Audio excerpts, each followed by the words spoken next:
Hey, if you like to shop on Amazon like most everybody, you can help Southgate Media Group out by going to southgatemediagroup.com and look at the top. There's an Amazon link. You can click that, log into your account, and a portion of everything you buy will help support the podcast of Southgate Media. So it's cheap, it's easy, and you're just doing the same thing that you would do anyways. This is Dan Jurgens, and if you want to have a good time, keep listening to the Krypton Report. It's a bird. It's a plane. It's Superman. Jason J. Lewis, the voice of Superman on Justice League Action. This is Mark Wade, writer of Superman Birthright, and you're listening to the All Things Kryptonian podcast, including Superman and Supergirl. We discuss games, movies, cartoons, TV shows, and comics. Find us on Facebook, Instagram, YouTube, and Twitter. Welcome to the Krypton Report. I am your host, Tyler, the man of tomorrow, the Superman of blue, and with me this time, once again, is the man that you've all missed, the one you really come here to listen to, the Superman of red, the man of steel, Mr. James Cole. Welcome, James. The one they come to listen to, huh? Yep. That's why How's it going, Tyler? That's why people listen to the show. They're like, we don't want to listen to Tyler. We just want to listen to James. That's the feedback I get all the time. It's kind of sad. Oh, I'm like, I'm sorry. Welcome. I am James 1, and this is James 2. There you go. That nails it down. Yeah. What a week, man. It was like I was sitting there. You know, we're recording a couple of days later than what we usually do. But that's life. You know, that happens. And what's hilarious is, like, there was, like, no news. It was, like, slow. I was like, okay, cool, that's fine, you know, whatever. And then it was, like, so we got rapid fire. Yeah, we got quite a few things to, like, kind of hit on. But before we hit the news, I was going to say, I recently, I'm just going to throw this out there, I rediscovered a podcast that I hadn't listened to. I started talking to the host online. But if you're looking for another Superman-based podcast to listen to besides Aspiring Kryptonian and The Last Sons, check out Digging for Kryptonite. It's been a really great podcast to get into. He just recently did an interview with Mark Wade, and as everyone knows, we love Mark Wade. So that is totally worth checking out. Also, so Sayla and I rewatched Supergirl Season 1, the episode with Barry, first time the Flash shows up. Back when, you know, he appeared on Supergirl. And man, do I remember, like, season 1 is just, like, smiles. It's just a breath of fresh air. It was so good. Like, going back and watching Supergirl season 1 stuff, like, it really was awesome in its first season. And Sayla, she comes, I said, we're going to watch this episode. And she's like, Supergirl. Then she goes, The Flash? Both of my favorites together? And so, like, she really loved it. And it was just such a good time to rewatch that. And I look forward to now, Sayla and I are going to rewatch all the first season together. Oh, nice. That's awesome. Be nice to watch the musical one with her too. Yep, that's interesting. I'm looking to go back to watch that at some point, season 1, before it went over to CW at all. Super heavy-handed. Before it became an agenda show. You know, back when it had a message. Yes. And, like, it was there, but it wasn't being slapped in the face. And then it became, like, this will be our political, like, show, which is interesting. And I don't want to dive down the rabbit hole, but, like, it's interesting when they do, like, we'll say Supergirl and Batwoman, shows that are both led by females. They try to get really political.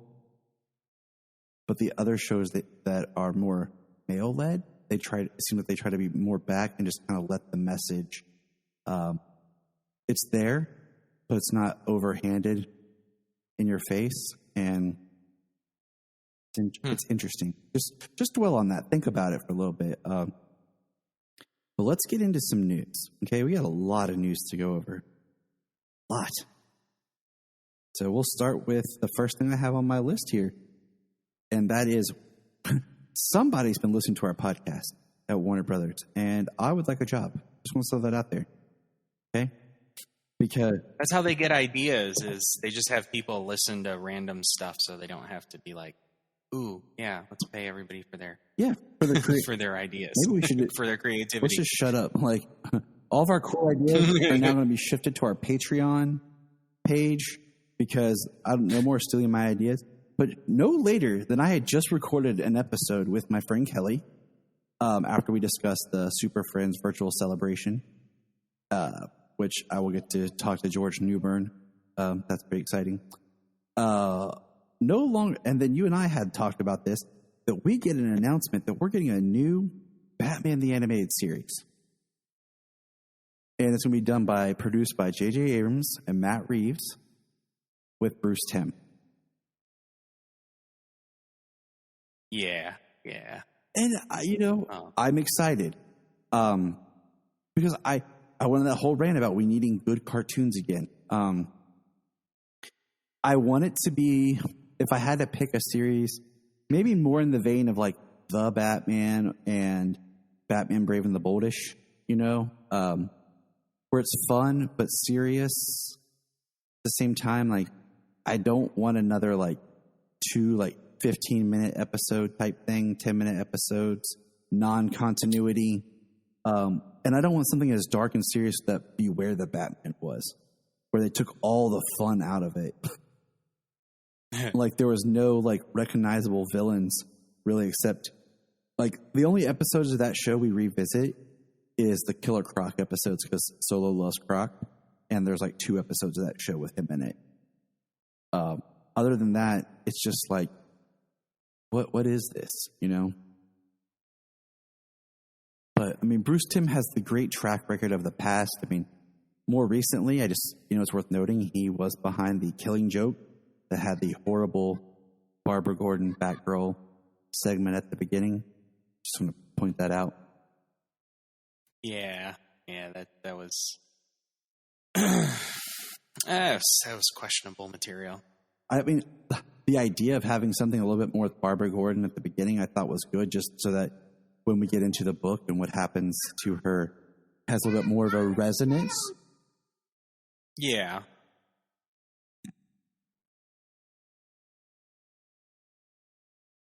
I mean, that was the idea behind it, but the material they stocked it with was crap.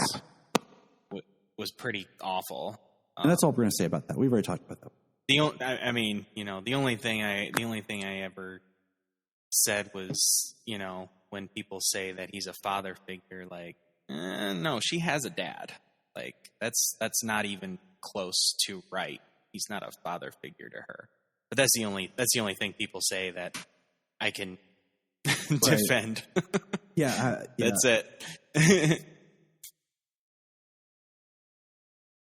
Yeah, I mean, the whole Bruce Timm has a thing for Barbara and Bruce being together. It was in the latter part of Batman the Animated Series. It was in the Batman Beyond kind of thing. So I don't need that. Yeah, as in Batman. There's a hint in Batman Beyond that it's basically she's pregnant with Bruce's child, not Dick's child, like before he returned. Like there's a short storyline there. Yeah, and like, I don't need that. Batman Bruce already has enough women around him in his inner circle. I mean, we don't. That Bruce that would do that seems like time, a womanizing Bruce,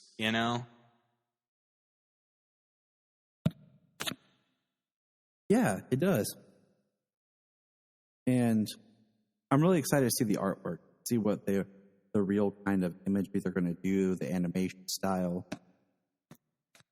I don't think Bruce Timm had anything to do with Justice League Action.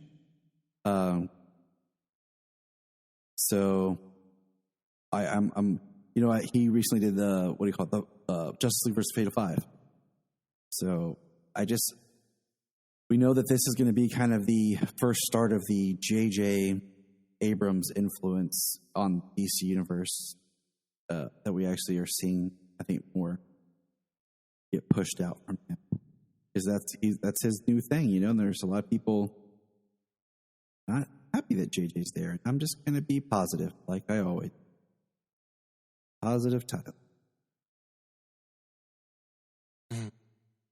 Yeah, questionable things have been done over the years with stories themselves, with the way that the property has been managed, lots of different things in and out. But we always we take the good with the bad. Mm-hmm.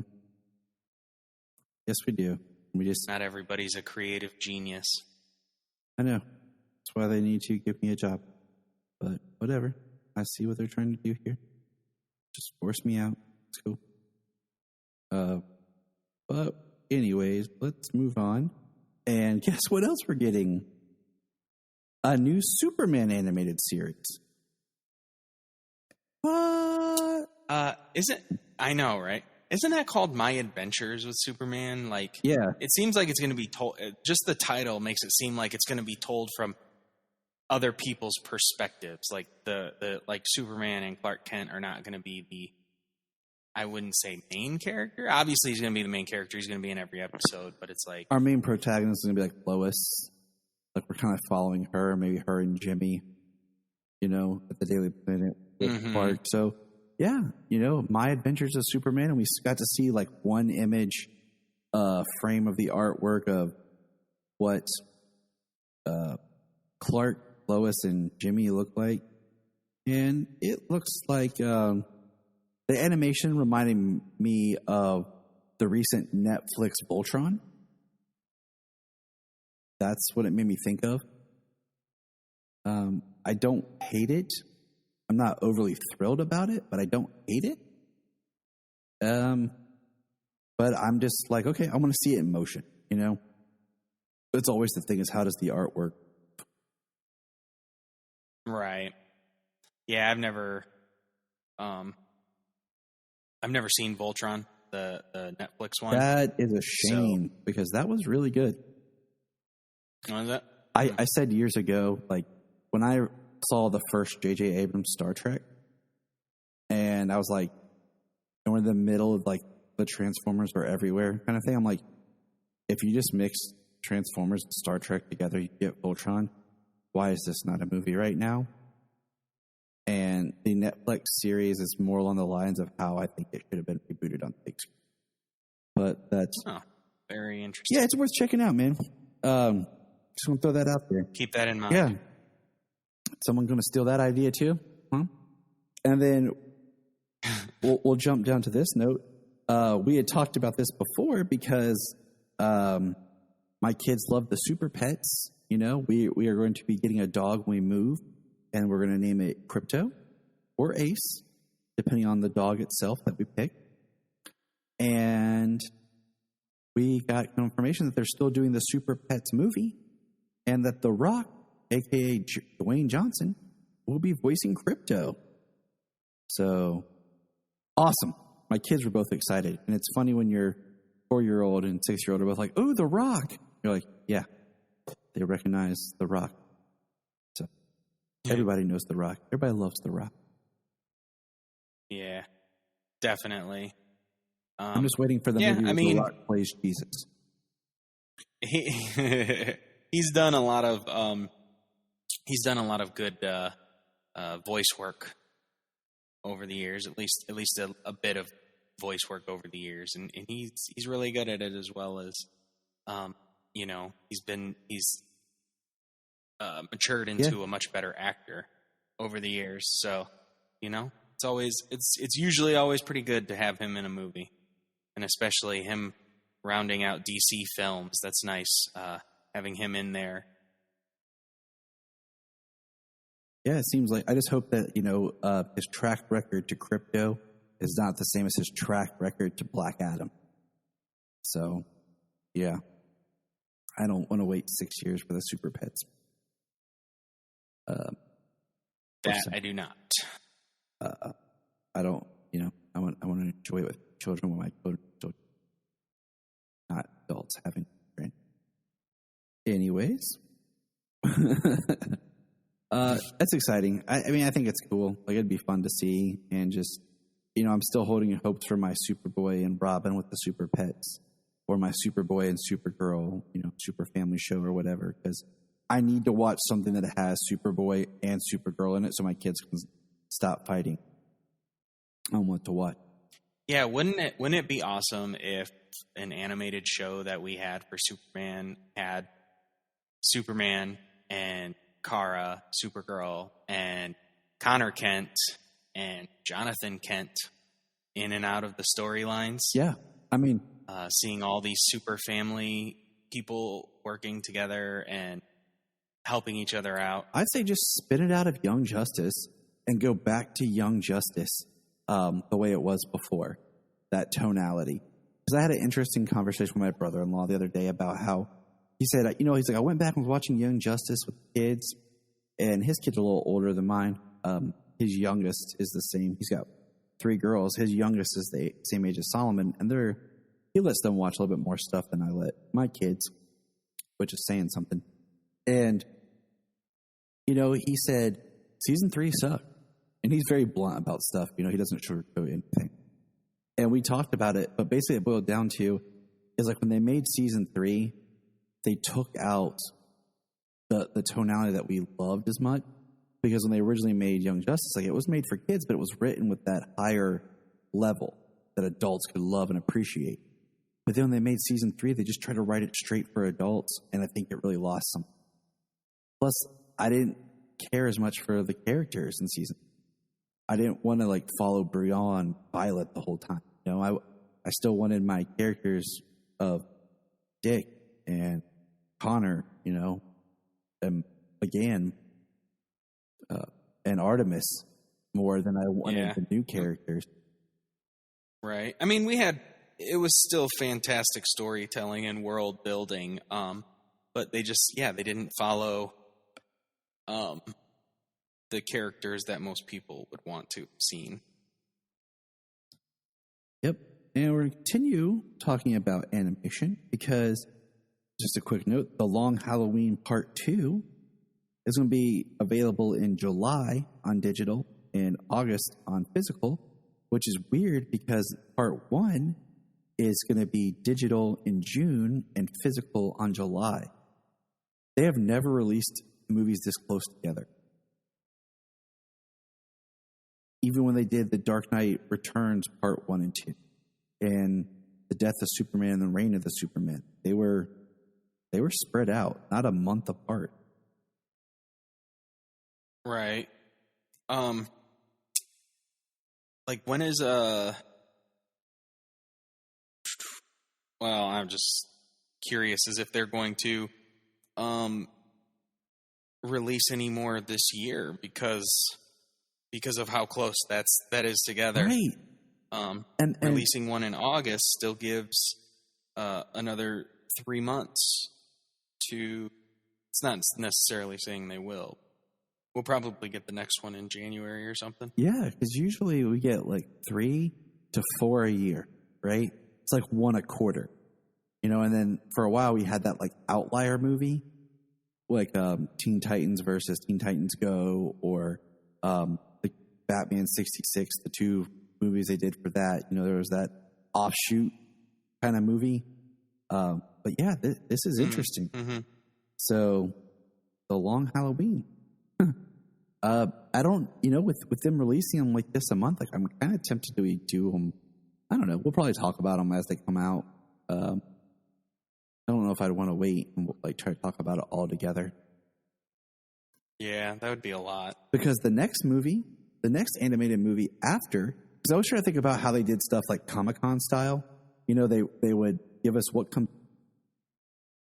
July, because Comic-Con was in July. And then after that, we would know what was after that. But since we're doing Fandom in October, I don't know if we'll actually have anything for Comic-Con. But they said the next animated movie they just announced, and it's supposed to be the one after The Long Halloween Part 2, and that's Injustice. Based off the Injustice game, the first one. How do you feel? How do you feel about that for an anime? Well, I'm a fan of the comic series. Tom Taylor. Me too. Wrote Injustice. I really enjoy it. I think he made a world that that Superman could go terrifyingly bad in. He's not in a lot of Superman goes bad stories. He doesn't really go that bad. Mm-hmm. There's other stories where, like Darkseid, the Elseworlds story where Kal-El lands on Apokolips instead of Earth. He's raised in that setting. He grows up on Apokolips. And even then, that story, he doesn't turn out as bad as he does in Injustice. It's like the farthest turn. And you've got a Superman who was the good guy up until that point. I'm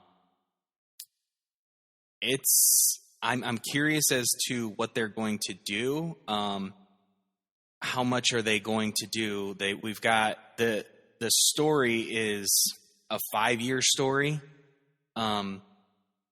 If they're going to do the comic, there's 5 years of story before the game. Yeah, like you see the game, and the game's got a really good story, but the game only gives you the beginning 5 years ago, and then the present timeline in the game. There's 5 years in between where the comics tell a lot of story, and it's entirely encompassing that universe's DC universe. It's got everybody. You got the Sinestros and the Lanterns. You've got Magic and Mixie and Trigon. You've got the old gods, the Greek gods. There's Apokolips and Lobo. Superman kills Calabac. I just kind of feel like they're going to base it off the storyline of the game and probably use some of the comic stuff to pad it out. Because the game is more what people think of and know, more so than the comics, which is interesting. It'll be interesting to see how they do this, and if this one does well enough, if there will be an Injustice 2 movie like within the next year or so to continue. Right. I'm definitely looking forward to it. I really want to see what they use, what material they use for it, and the story that they tell, and the animation style as well. And we might. I think before the film comes out, when we know the film comes out, we'll dig into the comics and we'll talk about the Injustice comics a little. The first season, at least the first one, because I feel like the first volume issues really ties into the start of the game the most, and after that, it tells you more about that. So we'll see. Oh yeah, it's year one. Volume 1 is basically like the beginning and part of the story of the game, and then it's only the second and third volume of year 5 that launches you into the game where it's at. It's like everything in between is filler. Well, not filler, but is the story that takes place over that 5 years, over that 5-year period. And I don't know, just an interesting thought I just had was, how we know that they are using the multiverse again, and that Justice Society World War II takes place on another Earth. In the Injustice storyline, they bring the Prime Earth characters of the Justice League to the Injustice Earth. And it would be kind of interesting if they actually made this in the new continuity. In a new continuity parallel Earth like Justice Society World War II is. Like we see that, and then we get like the Prime people that we're seeing brand new now pulled over onto that Earth before they go back. Okay. All right. Just an interesting thought. No, I think it's a good one. Just because, I mean, we've speculated the Long Halloween might be in that continuity, and then today, they released a clip from the Long Halloween, 1 minute 30 seconds of Bruce and Alfred talking. So it's interesting. Yeah, the only thing that I don't think they should do it like that that quickly put it together is the fact that we've only got Flash and Superman on the Prime Earth. Maybe we're gonna have Batman here soon. Next month soon. Yeah. on our new continuity Earth. But that doesn't give us all the characters that are involved. Right. It rushes. The Justice League goes over. Yep. It rushes that was the one thing from Justice Society that if they it was on another Earth instead of just in the past, so we got a Wonder Woman, but we didn't get you said Prime Earth's Wonder Woman. All right, what can we go through here? More news. Okay. So Titans Season 3 now premieres in August. They released a big push on Twitter announcing that. I thought they'd already said it was coming in July, but now it's coming in August, but it did not give us a date for August. Okay. Can't really. Yeah. I could have swore it was July, and I think it was July 22nd. It sounds right. At one point it might have been 15th, and then I think they might have pushed it to the 22nd. Now it's August. But they did have everybody in the cast kind of do this thing, and everybody said August. So I think it is a definitive August now, hopefully. Yeah, I mean that's where we're at, So cool, It's just one of those. Keep you updated. Stargirl premieres Tuesday, August 10th. They said summer, and then we got now August 10th because that's so weird because I don't know, just that mindset that August is technically still summer.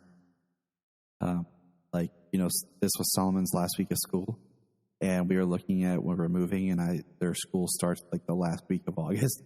I'm already oh wow, I have the first day of school. I'm already lined up for him. Cool. It's kind of crazy. So there's not a whole lot of news on this, but this is pretty cool. The Batgirl movie will be an HBO Max direct movie, and it has directors. It has the directors that were on Bad Boys for Life, which I never watched. Not because I didn't want to, just because it hit the wrong time, and then I kind of forgot about it. Same. But I'm not going to try to say their names because I don't want to butcher them. But they're going to be directing the Batgirl movie. And it will be centered around Barbara Gordon. So that's from the Hollywood Reporter. So awesome. That's just cool that we're getting more information about stuff actually moving forward and happening. And this HBO Max having DC direct film, something they had talked about, is going to be nice. Well, I think it's better, knowing that HBO Max is moving forward because they need and want the original IP stuff, the original IP content that DC brings. So if anything, I mean, you definitely want to keep that content coming.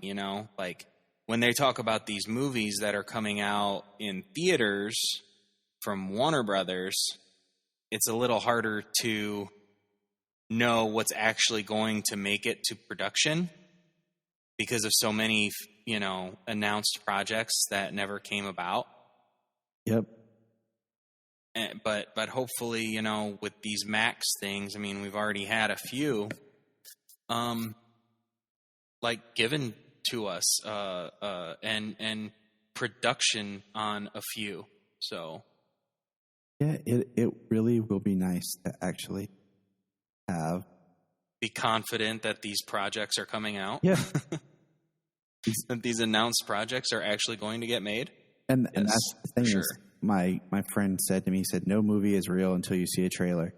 And I said, yep. And even then, we just know that it exists in some form. We don't know if it actually, what it is. That's just me. Let's see here. Next thing we have on our list of agenda is this week is the last episode of Black Lightning. It is a show that, I have kept up with. It's had its good, it's had its bad. And I was watching the last episode, and I'm like, the way they did it, I was like, man, this is it. I couldn't remember how many episodes the season was, and it's like 12 or 13. And I looked it up, and oh wow, that's even low, I think. Yeah, and this week is the final episode of Black Lightning. It will bring the series to a close. Wow. And that's with the Netflix deal, it'll be it'll be coming out for us on Netflix in just a couple of weeks then, and I'll have to binge the season and finish up Black Lightning. I mean, I hope it, because I haven't watched anything of it this season. It's one of those. So I'll just have to binge the whole one. It bums me out because I really enjoy the interaction between Jefferson and Barry, on the crossover last time. And I had hoped that maybe we would have got to see them again. And it all kind of depends on how it ends. Maybe we can get like a later, like just, he appears or something. But yeah, Jefferson come on the Flash next season as opposed to, yeah.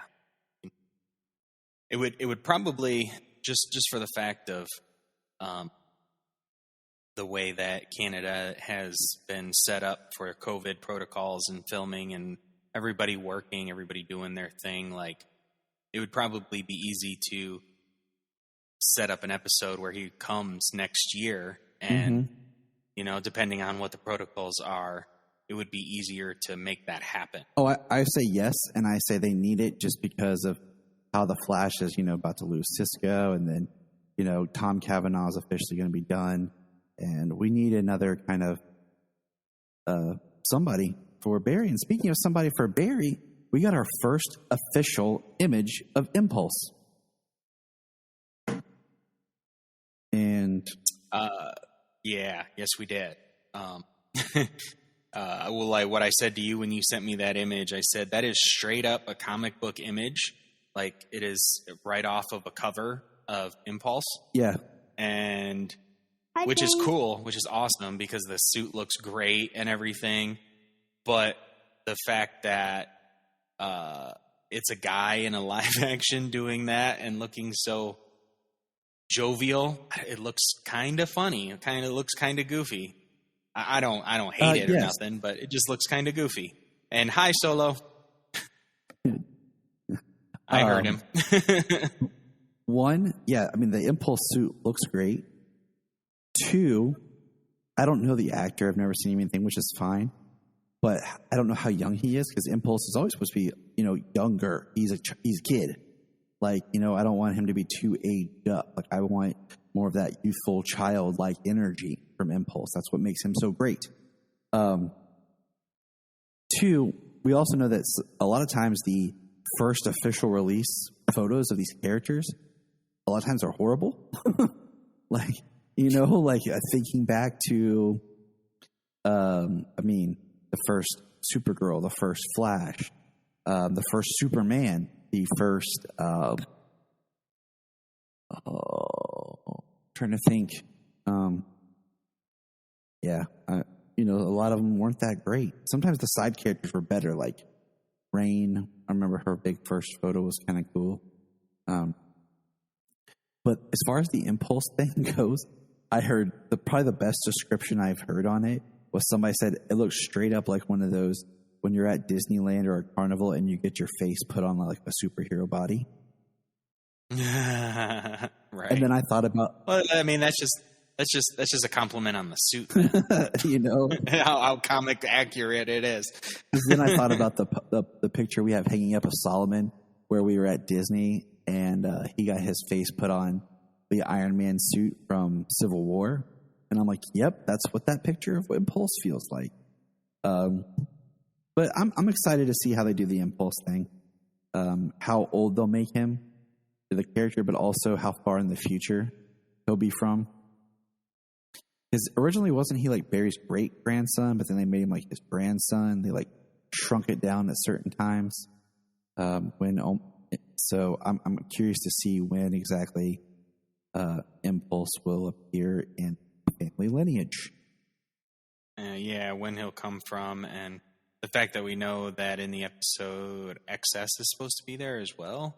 Mm-hmm. So, like, are they like a brother and sister duo?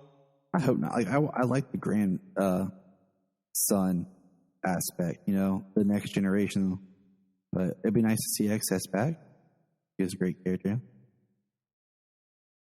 So we'll. And speaking of Tom Cavanaugh, he's set to direct the season finale of Superman and Lois. Yeah, I believe so. And isn't the upcoming episode of Superman and Lois directed by Dave Ramsey, I believe? So.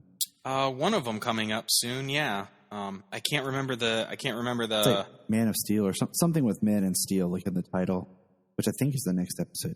I could be wrong. I'm not sure if it was 7, 8, or 12. Those numbers are striking me. I don't know. I felt like which one it is exactly. Yeah, I think 7 he's directing, and then one of those he's appearing in. I think is what it. Well, because he's gonna be on Legends. He's in an episode of Legends.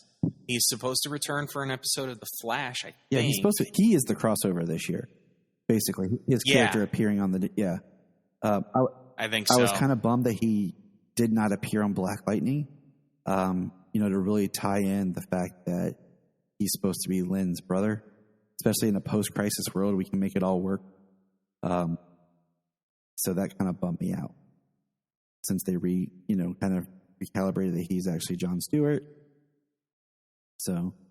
Well, with Crisis now, they can make it cleaner, like he. Yeah, make it cleaner than that he's more of a Jon Stewart. And then the last thing I want to say before we jump in our episode here, I have been keeping up with Batwoman just because I wanted to see, because I keep up with all the DC shows because I'm pathetic. But yeah, you have a little more time than me. Otherwise, I'm usually pretty close right there behind you. Yeah, I mean, I have. It's been weird. Our lives are our family and DC. Yeah, that is it. That is 2 things. I will say the past couple of episodes have gotten better. Because they've introduced more of like, they've turned up the black mask. We met Stephanie Brown in a cool episode. Yeah, she wasn't blonde. That was upsetting. And then this last episode with Luke Fox had a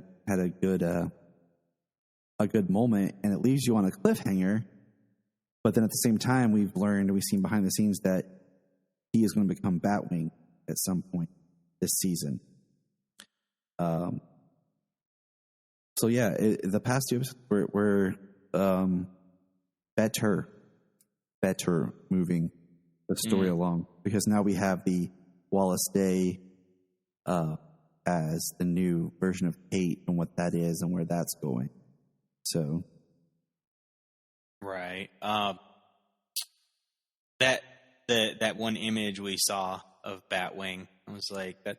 I saw an image they posted. Somebody posted, the set pics, the behind the scenes pics of it, and he's wearing a robe and stuff too, so you only can see the front of it. You don't have a full.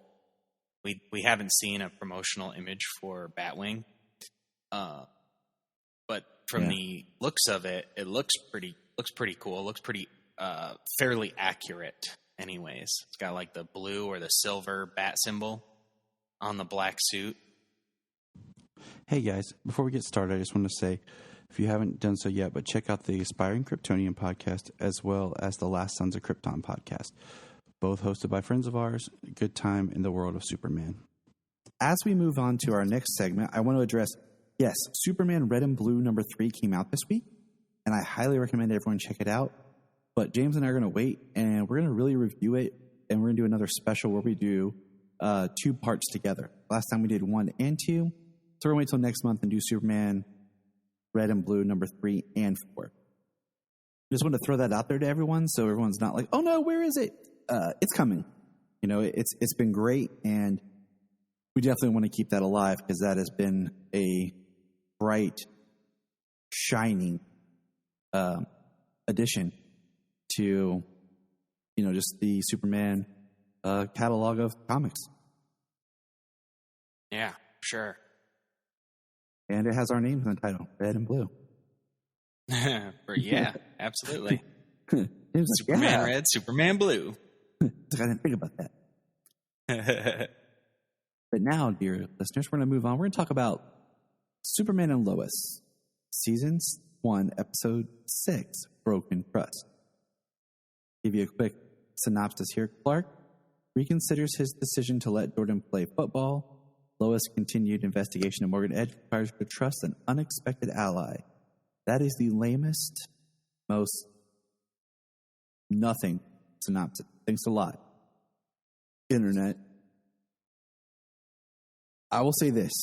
Besides the first episode, which has all those like Superman high points for a fan, this is my favorite episode. Yeah, I think there's some really good stuff in this episode. This was a very, very well done episode, and the only thing about this show that bums me out is we have so many storylines that we're not getting more of Clark and Superman. Because this is definitely Superman I'd love to follow more, but you know, it's like we have to have our little Morgan Edge moment, our Lana and her husband, then you have the kids, you know, Jonathan, Jordan, Sarah, you have Lois, and you have Clark. There's a lot going on. You have Lex, and you have you know Leslie Lar. You know, you think about Smallville, you had like Clark, he's your main protagonist, and Lex, and then you had some Lana. Those are your three. And then, you know, sometimes we'd have some Jonathan and Martha stuff, but really, we were following Clark and Lex. You know, and this, it's a little bit more, you know, it's a little bit more of an ensemble, which is cool, but man, am I really, really loving Tyler as Superman. Yeah, he's doing fantastic, and I think he's doing great as a older Superman and a father. Yeah, I mean, he is like he talked about. I read an interview, and you know he's our age. You know, what is it? I think he's like a year younger. Or older. I think that's what we found out. I think he was a year younger than us. Yeah, like it's right there, like within a year. So, not a big deal once you reach our age. Yeah, for sure. And he talked about, you know, he's not a father, but he is an uncle, and he tries to channel that, you know, when he's doing, and I think he's doing an amazing job. So it's awesome, especially in this episode. Oh yeah. The training scene, and then the end scene where they're not the end, but like close to the end when they're all in the kitchen before or when Jonathan goes to bed. Yeah, and you know, it's like he has a right to be. You know, he has a right to be angry, and you know, you say you're different than me, but you're not. Like, yeah. I said it a little more smart alecky, I guess, than he delivered it. He delivered it very well. But yeah, he's doing a really good job. I like that. So we're going to talk about this, and I have in my notes kind of like a beat by beat kind of thing. But I kind of want to do one thing different. I want to we'll discuss, but I want to keep Lois to like the end, or we can do Lois first. But I feel like her storyline is so much apart from the rest of the storyline. I feel like the other stuff all really connects in the episode, and Lois' storyline is what's going to lead us and bridge us to like the overarching series. You know what I'm saying? Yeah, understandably so. I mean, you know, Tyler's Superman and Sam interactions, kind of another thing that's part of our overarching story of what we're getting this season. But I think Lois is the other side of that. So let's talk about Lois, kind of her in this episode first, and then we'll get into the rest of it. So basically, we really start with Lois in this part where she's investigating Morgan Edge. She goes to Lana and Kyle for help getting her in the mines if she wants to investigate. Quick note, Lana was given a large promotion by Morgan Edge as he's reopening the mines. And of course, they're both hesitant, which is understandably, One thing I've said to Jania while watching this is I like the way they've done Kyle because he's coming off a little harsh, but he's not coming off unbelievable or as someone that I don't understand where he's coming. He's not just drunkard, husband, I hate you person. He has a good heart for what he's trying to do for his town. And he's blind, but to some things, but I understand. Yeah. Well, we all probably have known somebody who is that close-minded. Can only see one thing in front of their face. You know what I mean? Yeah. He is concerned. He's part of the town. He grew up there. He is concerned. That's his concern of him and his friends and his family and people like that being able to have a life. And it seems to me in this show that Morgan Edge has been playing the long game in Smallville, like tearing the way that he bought the bank and all of these second mortgages and reverse mortgages and things like that, trying to get this town so desperate that he can come in and without even trying, they'll welcome him with open arms. Yep. It really makes you think when this started, like when he started planting seeds. Maybe he's the reason that Smallville started to really fold up in the first place. Well, how many years ago was it that the meteors were coming down? At the beginning of that one episode? I can't recall. I need to go back and watch it again because I thought of that and I don't remember. So, I think this is a thing he's been doing for years. Mm-hmm. 6 is striking me for that, but I can't sure. I'm horrible with math, so just throw that out there. I can find the slope of a line, but anything that's really helped me in daily life. So Marcus shows up, and he presents Lois with these passes to get into the mines, and he has 2, and she says, "Oh, how did you get 2?" He's like, "Well," he puts it, "a lone black man might be suspicious, but the 2 of us going in together wouldn't be." I was like, "Okay, I'll roll with it. Sure, okay." Possibly. Inspectors, Middle America, Yeah, who knows? Yeah, I'm just like, okay, I'm gonna go with it. They get in there, and Marcus knows more than what he should know. He's dropping lines about, I had a friend do this, and a friend set me up this.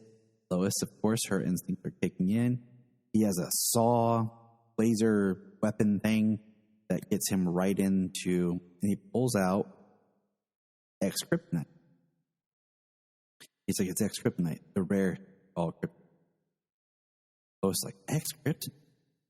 And then my kids are like, "What does X-Kryptonite do, Daddy?" Because my kids have been on this huge kick of, "What's this color kryptonite do?" Because when they play, they start throwing out that they're fighting with different kryptonite. Pretty sweet, actually.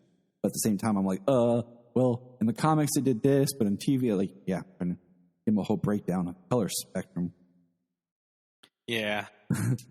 I heard though that X-Kryptonite exists in the comics somewhere, and that it is a kryptonite that gives powers to people. Sweet. That's all I got to say. Sweet. And like we talked about before, my thought on kryptonite was I always thought of it as the Earth, our Earth has the crust and the different layers, and I always thought about the kryptonite colors were the different layers of the planet, and the closer you got to the core, the more radiation it has from the planet's explosion. So maybe the planet Krypton had multiple layers. That's just how I've always... different. That's how I always thought it was the different minerals, how we have different minerals and periodic table. What's the elements? Elements. There we go. Get there. Different minerals and different elements. It would only make sense that Krypton is composed of different minerals and elements, and either from the explosion or exposure to Earth's yellow sun radiation, it's what gives them their effects. Exactly. So that's what I chalk all the different kryptonite up to. So Leslie Laura attacks. They fight Leslie, and they basically go out, and Lois is like, "You are armed to the teeth. You have to tell me what's going on. I don't believe that you're a reporter." And he's like, "I can't tell you." And he tries to go into a little bit. And then Lois gets a phone call. And then she basically says, "This is on hold. We'll talk about this more later." And she exits. And then at the end of the episode, after some things transpire, Lana and Sarah are visiting Lois and the boys. And Lana and Lois have a discussion, and Lana is going to go behind Kyle's back and help Lois. And we're going to put a pin in Lois for a moment, and we're going to start back at the beginning of the episode. Ready, James? Let's go back. Do-do-do.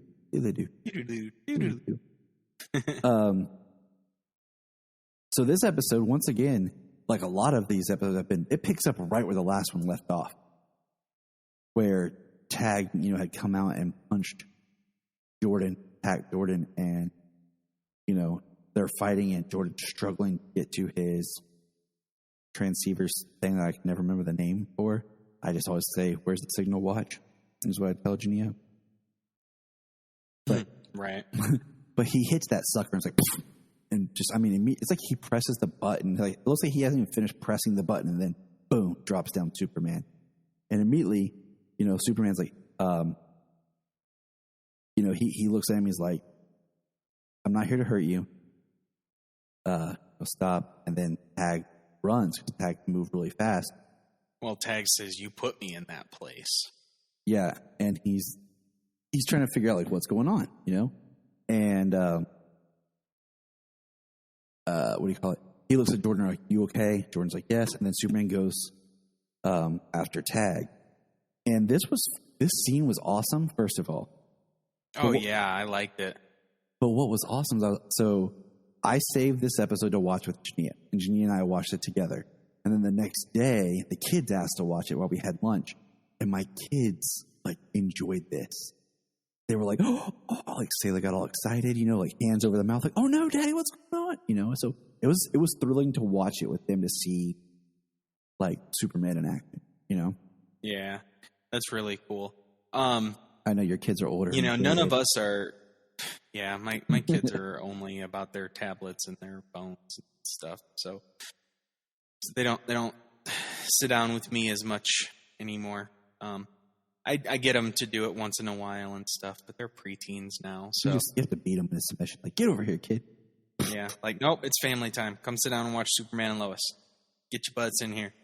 No, none of us. Well, we're not so naive to believe that this quote unquote special school for people with powers, for these individuals like Tag, the Xavier Institute for gifted people.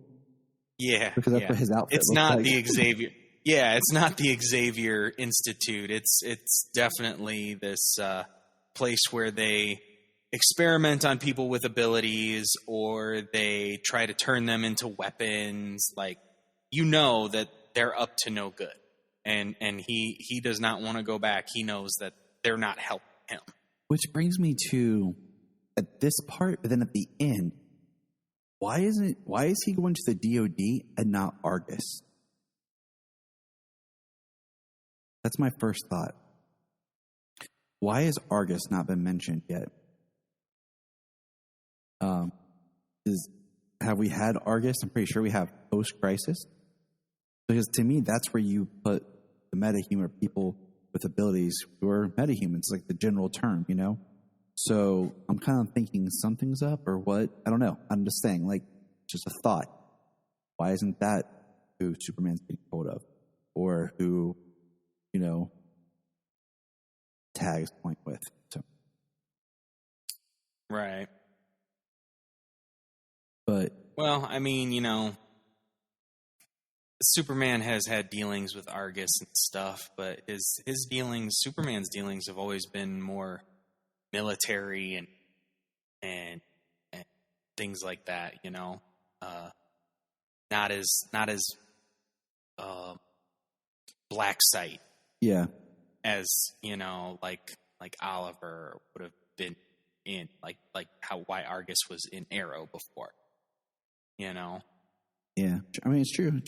It's one of those things just now that we're like on the one world thing. One world. Mm-hmm.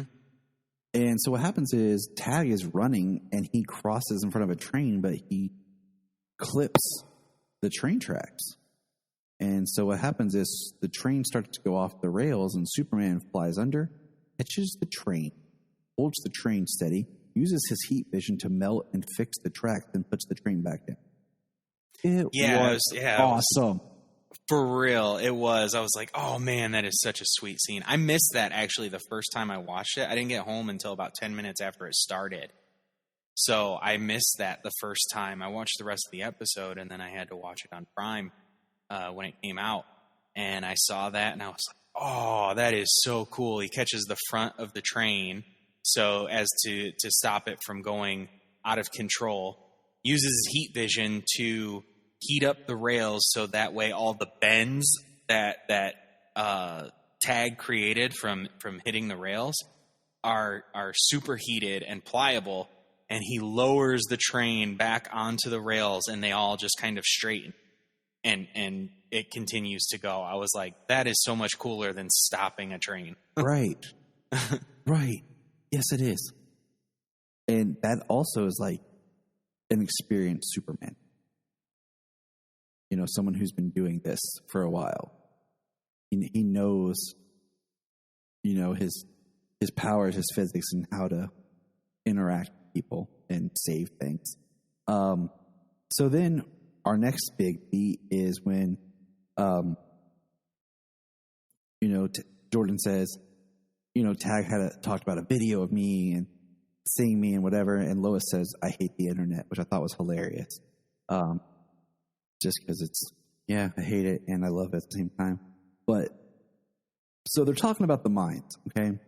And Clark makes the conversation point of the mines are lined with lead fibers, and I can't see in them. Jania turns to me and says, why doesn't he just burrow under the ground and then go underneath them and look up and look at them from underneath? And I looked at her and I was like, I love it. Well, I mean, if they're hiding it with lead, I mean, somehow they got lead in there to hide things. They probably took care of the floor, the ceiling, the walls, But it's a thought, Oh yeah, absolutely. It's a rational thought when it comes to Superman. He could do that, or he could just go under, then pop up, around. But whatever, it's cool. So we see that Jordan is getting headaches. And at first, John scrapes his bowl from breakfast, and Jordan kind of reacts, and I'm thinking to myself, is Jordan's super hearing starting to come into play? But we see him starting to get headaches. And yeah, when he was hit by Tag, when he was getting punched and beat up by Tag, he started to get a high pitch whining in his ears, and it seemed like his super hearing starting to kick in. Clark asks him, are you doing okay? He says headache, but no big deal. The boys are getting ready for a big game, and they're really excited and they want to do this big game. So okay, well, the big game's against Metropolis. John's old team, and Jordan was treated like crap, was bullied by the football team. Why? In Metropolis. Why is it against Metropolis? How does that make sense? Yeah, how close is Smallville to Metropolis? This is this is Smallville all over again. Right? Because, in the first episode, they start establishing that there's distance. And, even when they move and they talk about him going to live there, and talk about all the way in Metropolis. Okay? When Jonathan wants to go live with some friends to, continue. Okay? I've lived in different states. I have been involved in sports in different states. Never have I played a team hours away unless it was a big tournament or like state competition or anything like that. Absolutely. In a regular season, okay? Within 40 minutes, just because we're in a rural area, or the schools that we played with, And what's funny is even in where I'm at now, there are 4 high schools in this county, and they all play each other, So, usually your season is like 8, maybe 12 games, depending on the sport. I played, I did soccer, I did football, I did tennis. I even did bowling during the winter because it was free and it was something to do. Because I didn't feel like wrestling in high school because they took it way too seriously. And basketball's never been my thing. I love to shoot, but all that running when I could just sit there and shoot threes all day, well, why? Why dunk? You can get 3 points from one shot. It's just a waste of energy. So, state tennis tournaments, state. What I did. Yeah, it was completely like baffling, the distance. Unless it was like, oh, we've made it to, state. Like, that could have been cool. Like, Smallville's going to state. And at state, the first team they play against is Metropolis. That would have made a lot more sense. Yeah. I played sports at a city school. Now, before they get to the game, okay, we learn that Sarah is coming. Jordan is excited. Jordan has a headache, runs into the bathroom, starts to get heat vision. Jonathan's, of course, got his back, got his covered like a good brother. And he tells him, it's been headaches since I don't want to tell Dad.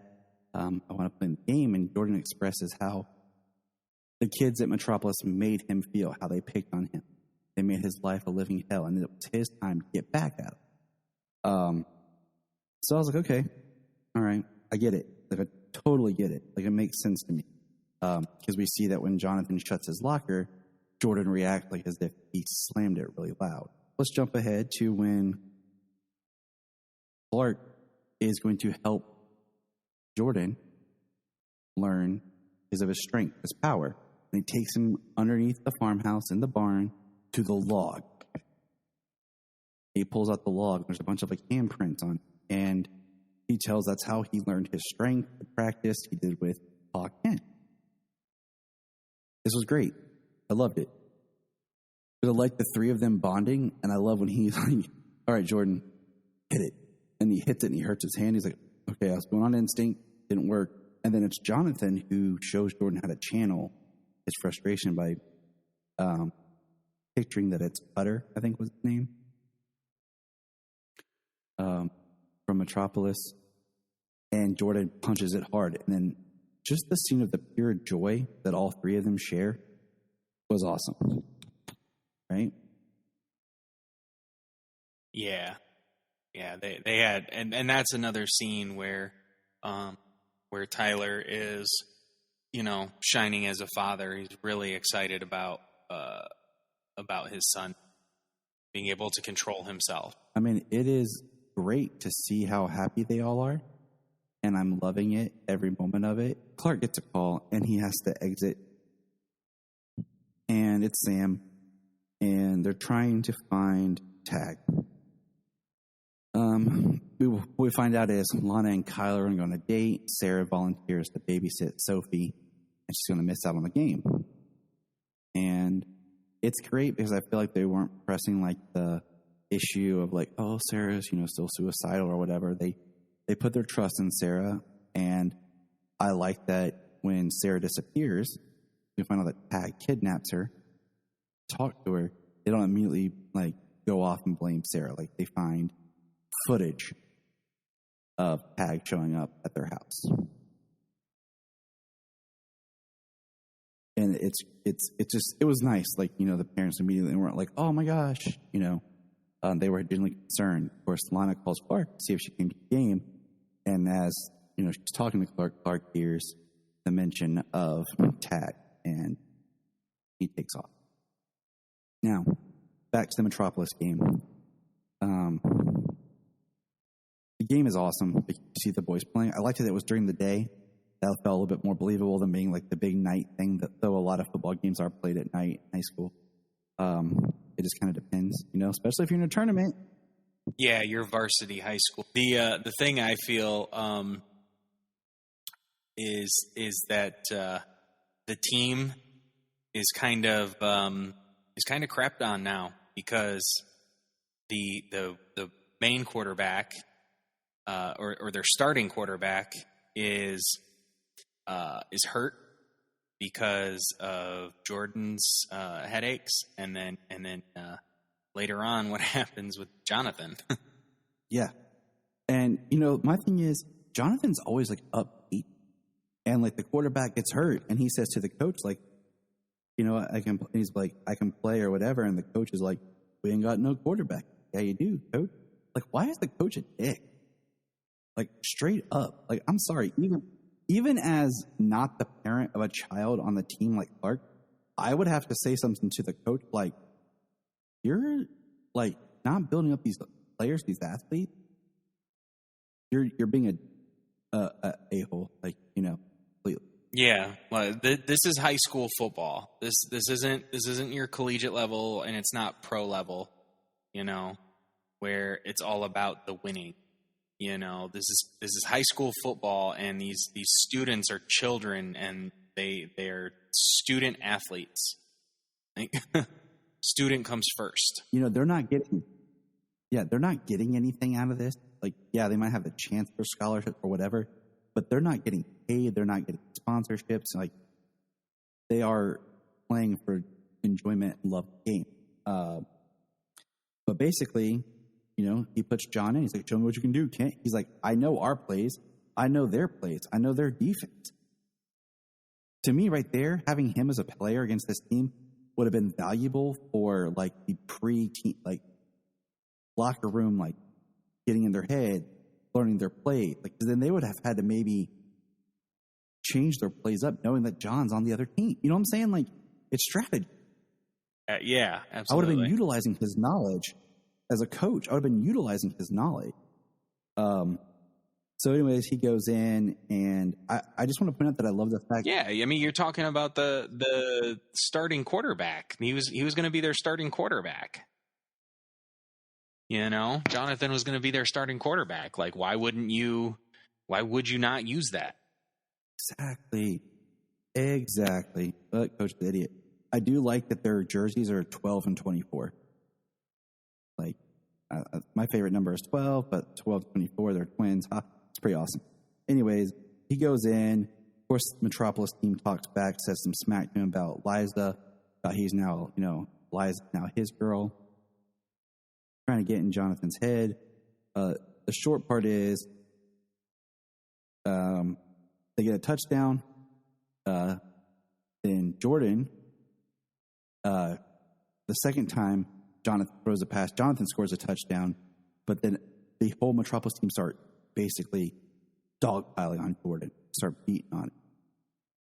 And yeah, like the first time Jordan hit Cutter, the little dickhead dude on the other team, Jordan checked him and he knocked him out, took him out, and they scored a touchdown. And then the last play we see, they completely, like, if I was the other quarterback, or if I was the other coach for the other team, and my team just completely, I don't care if I was losing, if the game was lost and my team decided to let the quarterback go and run and score a touchdown and focus on jumping a kid on the field, oh my God, all those kids would be running until they died, dude. Oh, yeah. That is unsportsmanlike, straight up. Like, we don't even meet the coach. Oh, yeah. It's horrible. We don't even meet the coach from Metropolis. There's no, like the other coach saying some shade towards Jonathan or whatever. Like, yeah, if my team did that, they would be running suicides and sprints. If they didn't want to run, they were off the team. That was it. Done.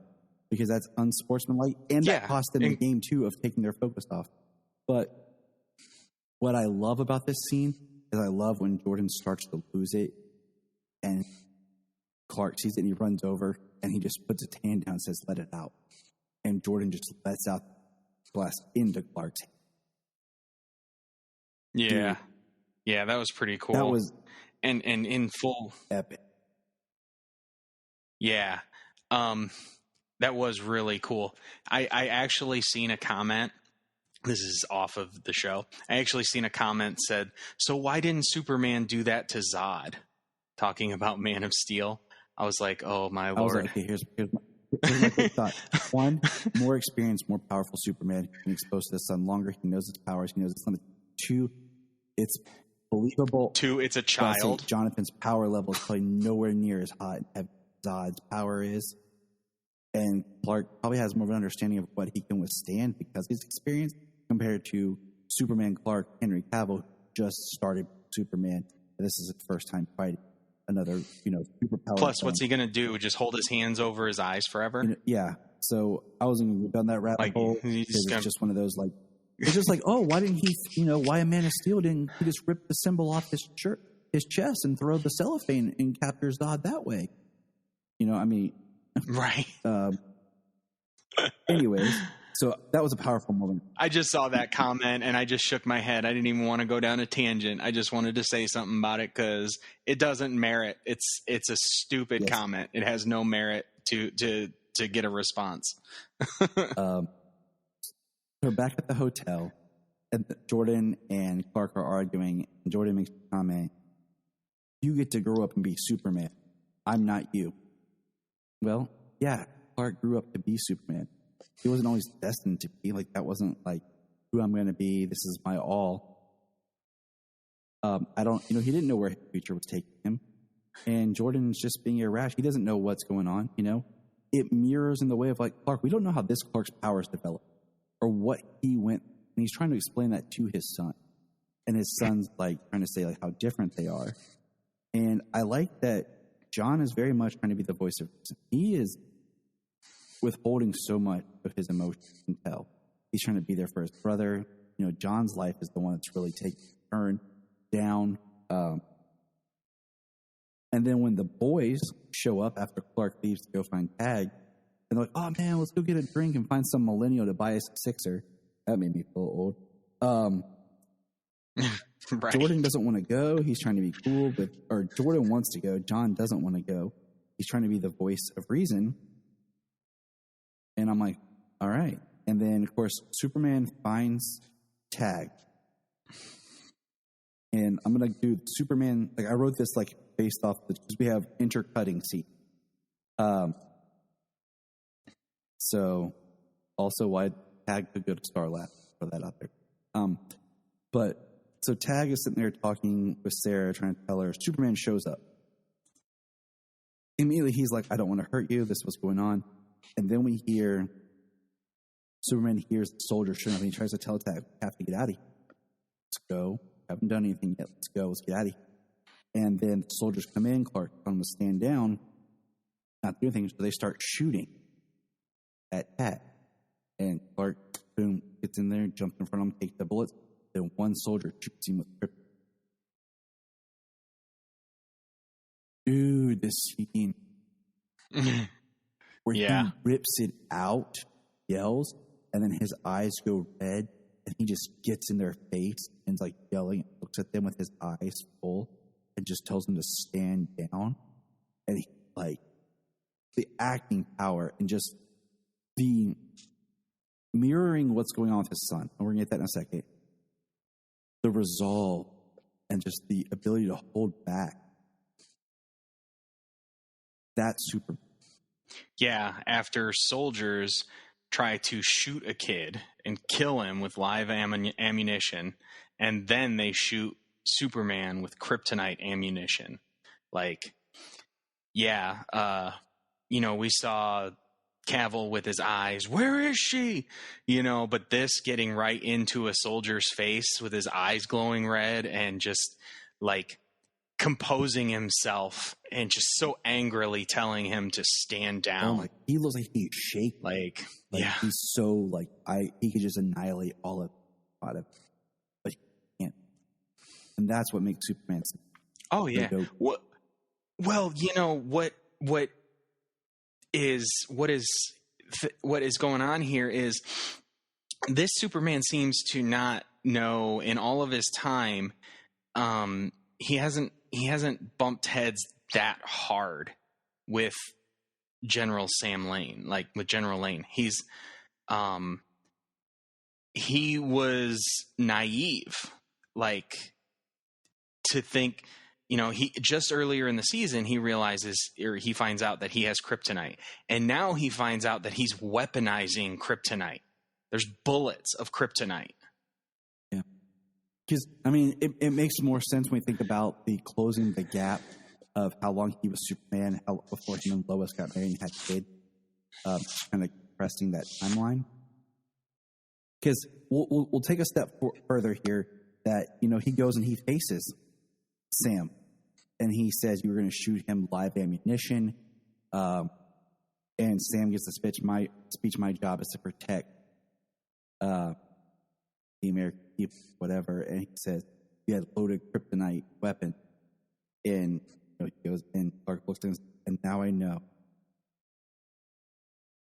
And then Clark hears Jordan's voice saying John's hurt, and now we'll rewind.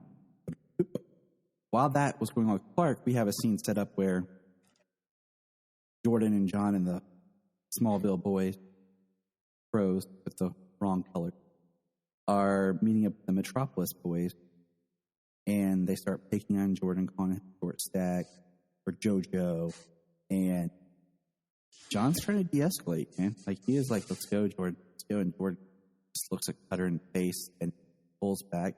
He goes and you can see it punch Cutter, and Jordan Jonathan puts his hand up and takes the punch, and it breaks his hand.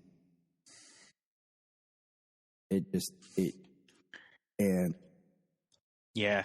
See, what I thought was going to happen in that scene was I thought John was going to have some powers.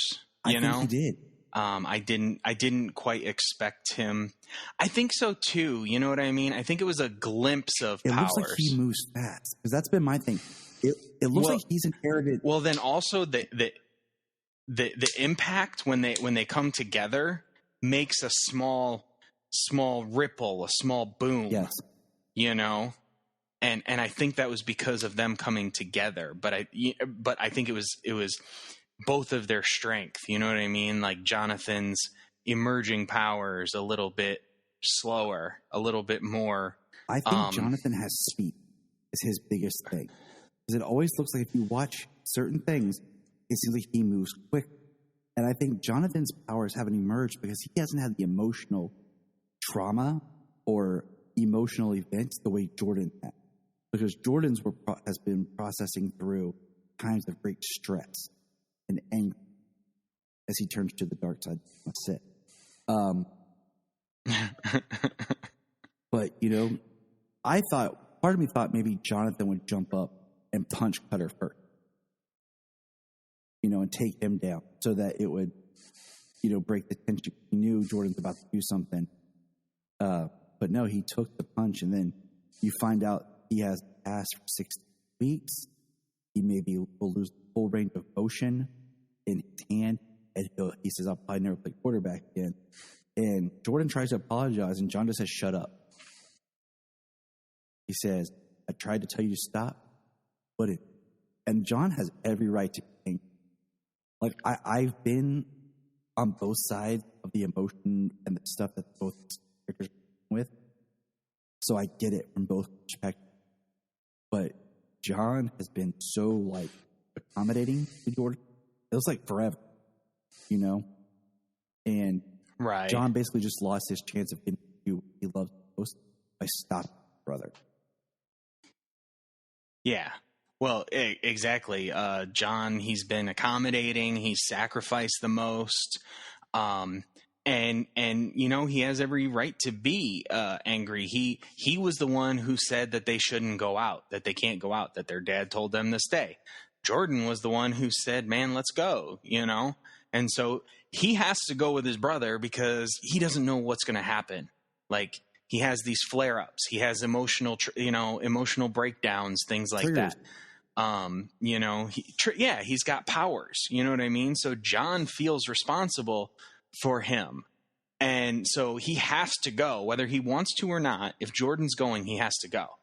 So Jordan convinces him to leave, and they go, and they're hanging out, And then, he's trying to calm him down. He's trying to de-escalate the situation because that kid Cutter is being a real asshole. Yes. I mean, one thing with what those kids did on the football field, like, none of them would be going out.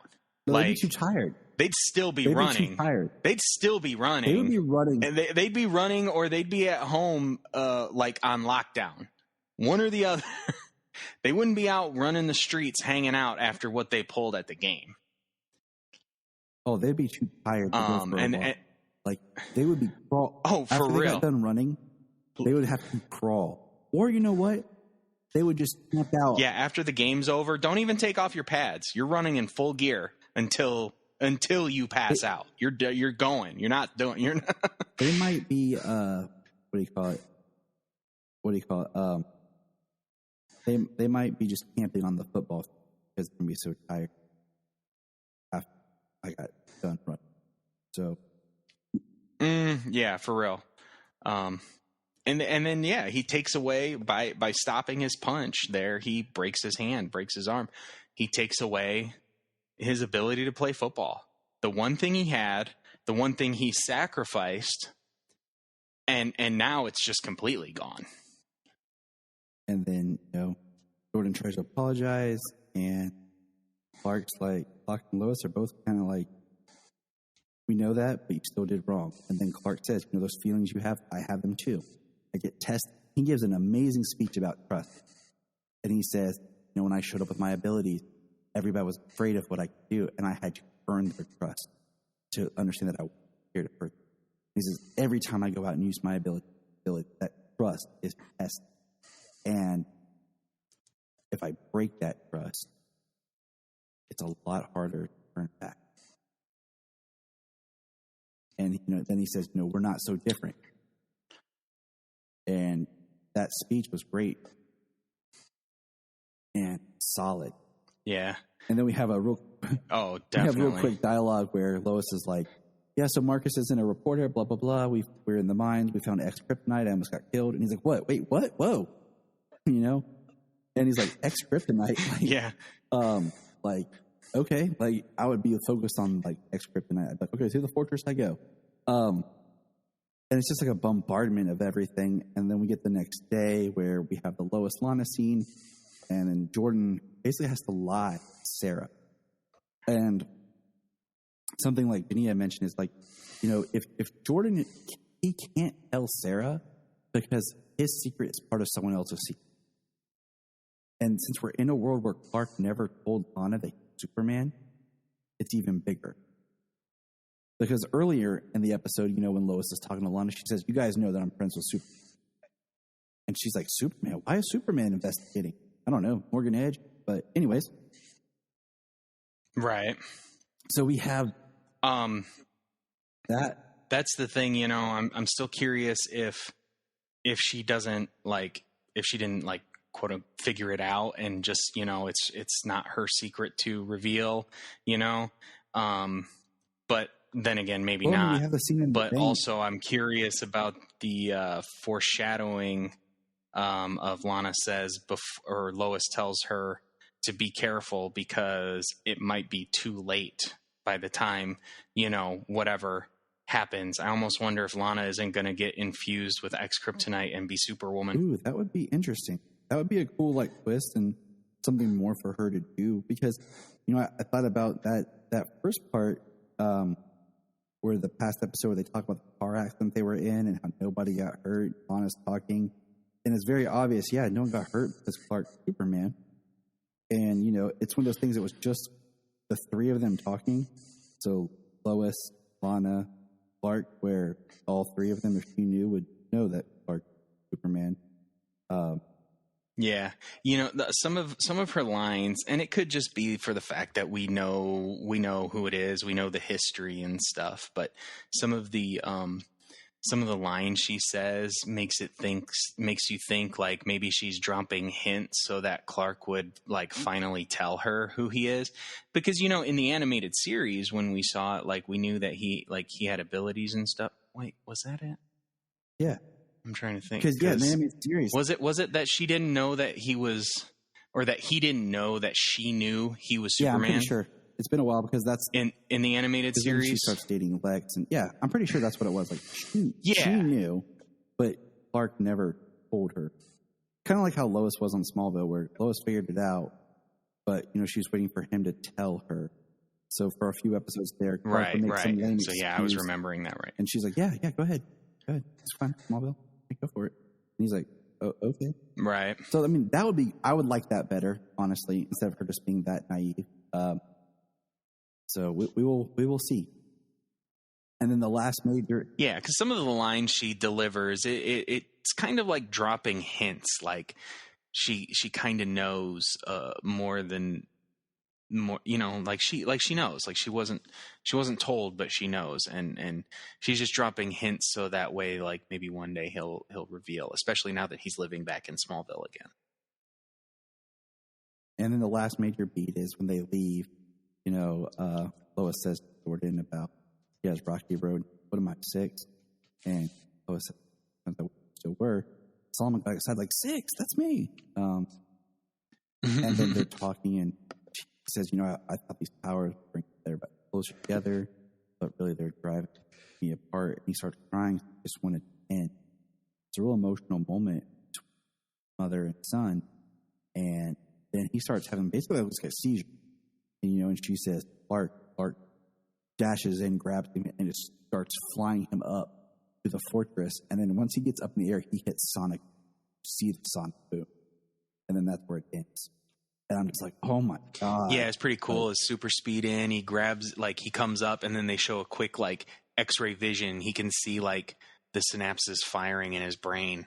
And and then he picks him up, says, you got to take him to the fortress, and poof, off he goes. It was awesome. Like I said, this is my favorite episode of the season so far. It hit all I think the best beats. I mean, we didn't get we got Jordan kind of angry and frustrated, but we didn't get super I hate the world Jordan. And we got a great dynamic with the brothers. That was nice. We got a great and not blaming his dad for everything. Yeah, my thing is I'm a very understanding person, and in a lot of ways, I understand. My dad was in the military, and there's a lot of times he's gone, and because of his job. So I get that to a point. I understand it, but nobody's perfect. That whole thing, but I can understand from both sides. But at times, I feel like Jordan more angry because. Yeah. Well, now we're getting also. Now we know where the scene from the returning trailer of what looks like Clark at the fortress and a brain going all crazy. Yeah. From the trailer. So expect to see that one in the next episode. I hope so. I hope it picks up right where he's flying. The first shot is them into the port. But we'll know. Right, him landing at the fortress. We'll know here in a couple of short days. 2 days. Yeah. I love this episode. It was the best. It was really good. I look forward to this show more and more. Look